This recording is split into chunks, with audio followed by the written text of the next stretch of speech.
আমার পাগলের বর্তমান মাথা এত পরিমাণ নষ্ট, প্রতিদিন সকালে পাড়ায় যাবেই। আমি আপনাদের ভিডিওর মাধ্যমে দেখাই, দেখেন একজন আসতেছে ভাইরাল পারসন স্বপ্নাপা। আপা তোর বান্ধবী গো, হ্যাঁ আপা আজ কত যাবে? হ্যাঁ আজ কত যাবে? হ্যাঁ রাত আসতেছে তো, এটা টুপলা নিয়ে রেডি, মাপটা তো এরে যা লাগবে না এটা। হ্যাঁ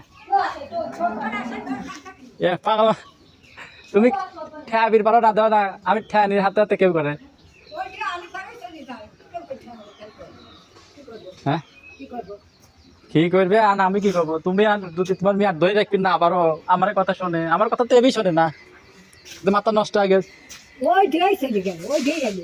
দাদা এত বেলা করে পাইতে রাখলেন পাইনি, তার তুমি কি করবো? ভালো হয়েছে গেল কটে আসলে আনুমানিক। এখন আসুনি কখন তুমি এইবার আলি পারে এইবার আলি তোমার পাও বাড়ি ভেঙে হেলা দেবো। ঠিকই তাই, হ্যাঁ তোমার কি হয়েছে?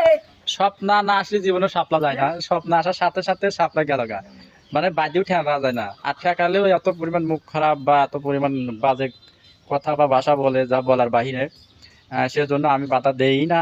এমনি তো মনে করছেন মাথা নষ্ট, যদি বাসায় থাকে এত বেলা বেশি মাথা ভালো থাকে।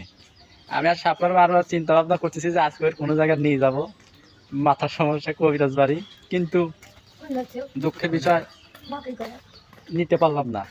এটা চলে গেল, সর্বনিম্ন 4টা-5টায় বাসায় আসবে। আর আর তুমি এগুলি নিয়ে যাও পানি পানি। পানি নেবো। আচ্ছা তুমি পানি নিয়ে যাও, তুমি ঠেয়াই পারলে না, আমি আর কি করবো?